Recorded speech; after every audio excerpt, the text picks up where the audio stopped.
Hello, children. How are you all? I hope everyone must be fit and fine. Dear students, today I am going to start your chapter number 3, A Day with Nandu.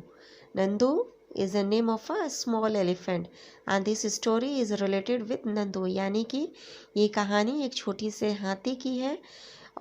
चलो बच्चों, हम इस कहानी को अब पढ़ते हैं. नंदू वेकअप्स. नंदू सोकर जगता है. Nandu woke up and opened his eyes. Nandu सो के जगता है और अपनी आंखें खोलता है. For a few seconds he was not sure where he was. कुछ देर के लिए उसे विश्वास नहीं हो रहा था कि वो कहाँ पर है. It seemed to him that he was surrounded by a forest of big grey tree trunk. उसे लग रहा था कि वो किसी घने जंगल में है और उसके चारों ओर पेड़ के मोटे मोटे तने हैं. ट्रंक इज द ट्रंक तना ऑफ ए ट्री, यानी कि पेड़ के जो मोटे तने रहते हैं that are called trunks. He blinked his eyes. वो अपनी आंखें झपकाता है. एंड लुक अराउंड, और चारों ओर देखता है. ओह, देयर वाज अ माँ. और कहता है, ओह ये तो मेरी अम्मा है. मैं तो सोच रहा था कि मैं किसी जंगल में हूँ, लेकिन ये तो मेरी मम्मी है. The grey forest that he had imagine he was in. जिस घने जंगल के बारे में, जिस भूरे फॉरेस्ट के बारे में वो सोच रहा था, was actually the legs and the Trunks of his family members. वो तो उसके हाथी के परिवार के लोग के पैर थे और उनके सुर थे. Trunks of his family members means हाथी के सुर. This it is trunk. Okay, you can see it here. It is trunk of a elephant.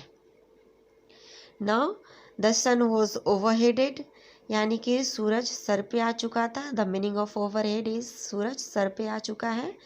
And सूरज कब सर पे हमारे आता है? In the afternoon. नानी माँ trumpet made a loud sound. यानी कि नानी माँ आवाज़ निकालती है. जैसे हाथी आवाज़ निकालते हैं. कैसे हाथी आवाज़ निकालते हैं? This are the sound of a elephant. यानी कि नानी माँ अपने सारे बच्चों को और उनके जो ग्रुप के हाथी थे उनको सबको बुला रही थी. नानी माँ is the oldest in the heard of elephants. नानी माँ जो थी हाथी के झुंड में सबसे बड़ी थी. She started moving towards the jungle. वो जंगल की तरफ बढ़ने लगी. The other female elephants saw her. और जितने भी फीमेल एलिफेंट्स थे, female the meaning of female is औरत, जितने भी फीमेल एलिफेंट्स थे वो सब नानी माँ के पीछे पीछे जाने लगी. And Nandu also went with them.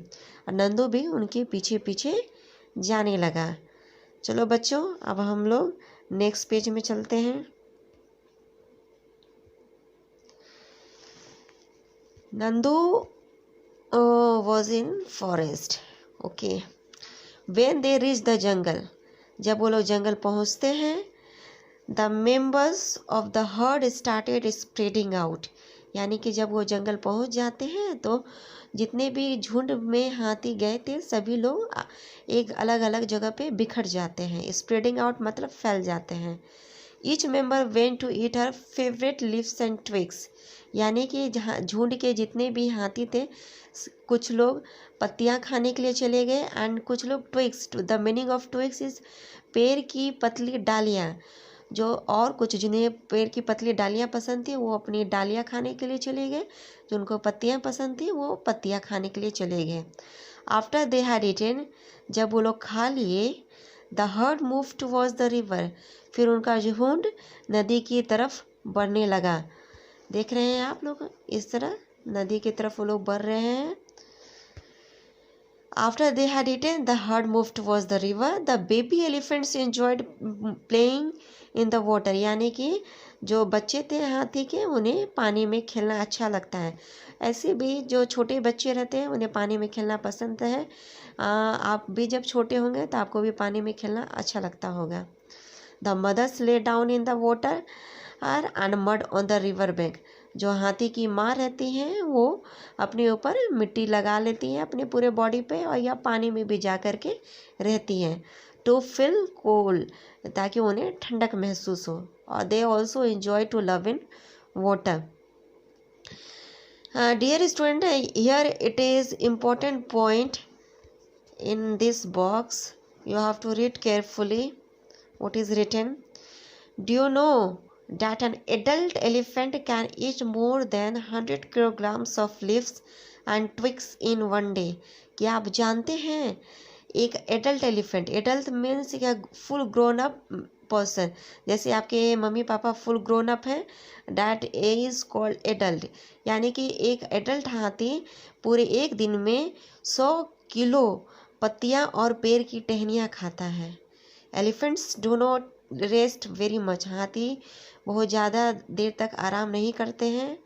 They sleep for only 2 to 4 hours in a day, वो लोग पूरे दिन में सिर्फ 2 से 4 घंटे ही सोते हैं। जैसे हम लोग 7 से 8 घंटे सोते हैं, हाथी सिर्फ 2 से 4 घंटे सोते हैं।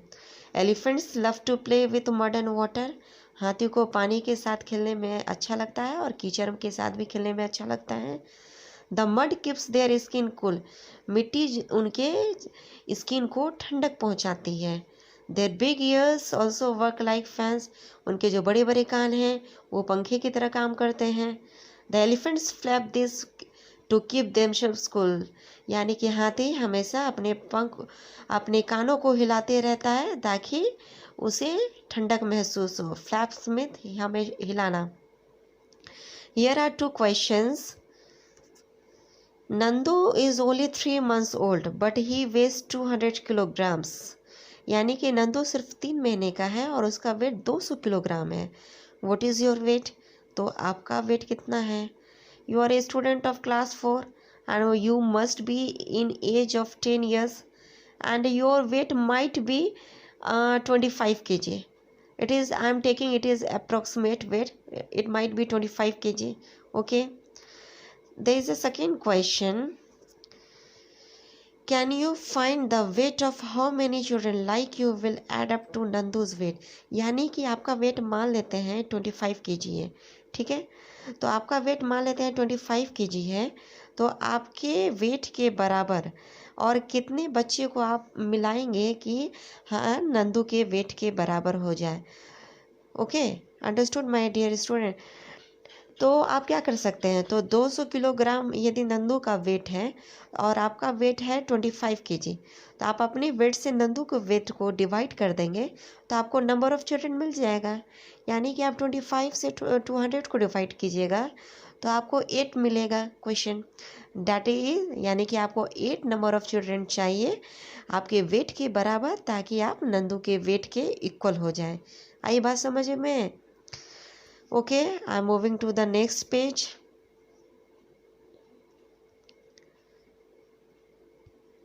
Here you see elephants are enjoying with water. You can see कैसे हाथी अपने सुर से दूसरे हाथी के ऊपर पानी का फव्वारा दे रहा है। चलिए आगे की स्टोरी पढ़ते हैं।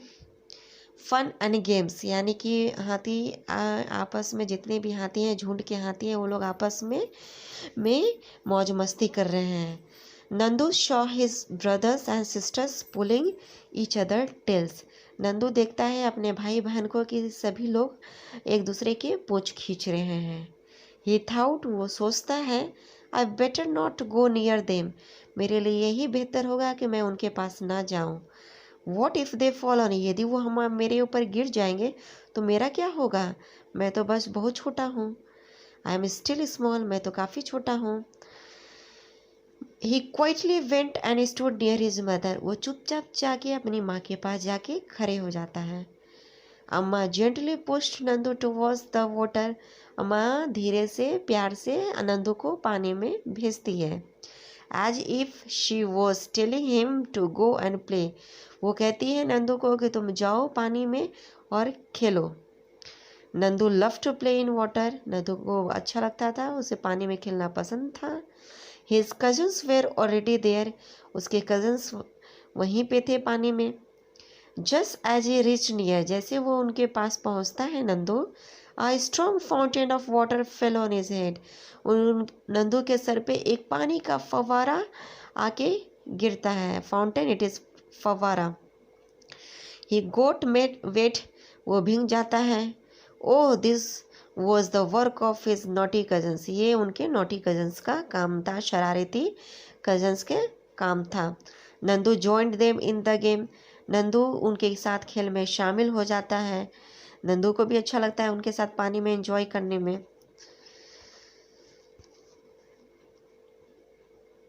Before sunset the heard started back towards the jungle, जैसे सूरज डूबने पे आई, हाथी और उनके झुंड के जितने भी हाथी थे वो लोग जंगल की ओर वापस लौटने लगे। बाई देन फिर Nandu was very tired, Nandu काफ़ी थका हुआ था। He settle himself between his mother's front leg, वो अपनी माँ के सामने वाले पैर के बीच में जाके बैठ जाता है। And fell asleep as he drink her milk, और माँ का दूध पीने के बाद उसे नींद आने लगती है। You have read about Nandu and elephant heard, आपने नंदू के बारे में पढ़ा, नंदू के झुंड के बारे में पढ़ा। And elephant heard has mainly females and baby elephants, यानी कि हाथी के झुंड में मैक्सिमम फीमेल एलिफेंट्स यानी कि औरत एलिफेंट्स हाथी रहती हैं, एंड बेबी एलिफेंट्स और बच्चे रहते हैं। The oldest female is the leader of the heard, इसमें से जो सबसे बड़ी फीमेल लीडर रहती है हाथी की, वो जो सबसे ज़्यादा एज की रहती हैं, उसी is the leader of the heard. A herd may have 10 to 12 female elephants, एक हाथी के झुंड में 10 to 12 फीमेल एलिफेंट्स रहते हैं। एंड यंग वंस, और उनके बच्चे रहते हैं। Male elephants live in the herd, जो मेल एलिफेंट्स हैं यानी कि जो मर्द एलिफेंट हैं वो लोग इस झुंड में रहते हैं जब तक वो 14-15 साल के रहते हैं। Then they live their herd, फिर उसके बाद उस झुंड को वो छोड़ देते हैं। एंड मूव अराउंड अलोन, और फिर वो अकेले चारों ओर घूमते रहते हैं। Nandu will also leave his heard, Nandu भी अपने झुंड को इस तरह छोड़ देगा। When he is that old, जब वो भी 14 से 15 साल का हो जाएगा तो वो भी उस झुंड को छोड़ देगा। Okay, here is a question, like elephants some other animals also live together in groups, जैसे कि हाथी झुंड में रहते हैं उसी तरह और भी एनिमल्स झुंड में रहते हैं। These animals are called herds, यानी कि animals, group of animals live together is called herd, यानी कि जानवरों के झुंड को हम हर्ड कहते हैं। Animals in hertz usually move around together searching for food, यानी कि जानवर अब झुंड बना के चलते हैं फॉर देयर प्रोटेक्शन, एक तो अपना बचाव के लिए ताकि वो कभी खोए नहीं, सभी लोग एक साथ चलेंगे तो उन्हें की कोई डर नहीं रहेगा, और साथ में वो लोग मिलके अपने भोजन की तलाश में चलते हैं। Here it is a question, if you were Nandu and you lived in a herd, what kind of things would you do? यदि आप नंदू के प्लेस पे रहते और आप भी झुंड में रहते तो आप क्या करते? तो यदि आप नंदू की जगह रहते और झुंड में रहते तो आप भी नंदू की तरह ही कहते, आप भी अपने झुंड के साथ चलते, अपने झुंड के साथ पानी में एंजॉय करते, आप अपने झुंड के साथ पत्तियाँ और टहनियाँ खाते। ओके, तो same answer you can write. Another question is, in the elephant herd the oldest female elephant decides everything, यानी कि हाथी के झुंड में जो सबसे बड़ी फीमेल लीडर रहती हैं वही सारा डिसीजंस लेती हैं। Who takes decisions in your family, आपके परिवार में important decisions कौन लेता है? It might be grandfather, it might be father. Okay, you can write it, this answer. Next question, make a collage of herd of elephants in your notebook. For this, collect as many pictures of elephant you can. Cut out the elephants and stick them in notebook.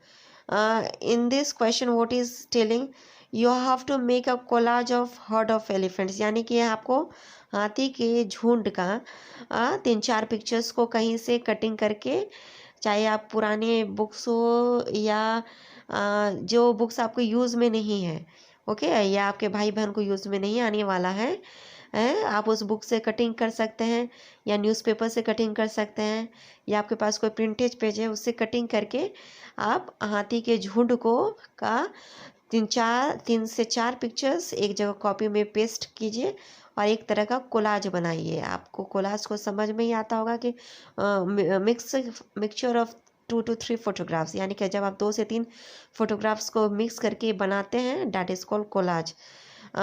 My dear children, today I am stopping this chapter till here. In the coming video I will complete this chapter. Till then you have to go through the rest pages of this chapter, and when I will teach you will be able to understand carefully and easily. So read the rest pages of this chapter, and if you are sitting at home, so stay safe. Goodbye my dear students.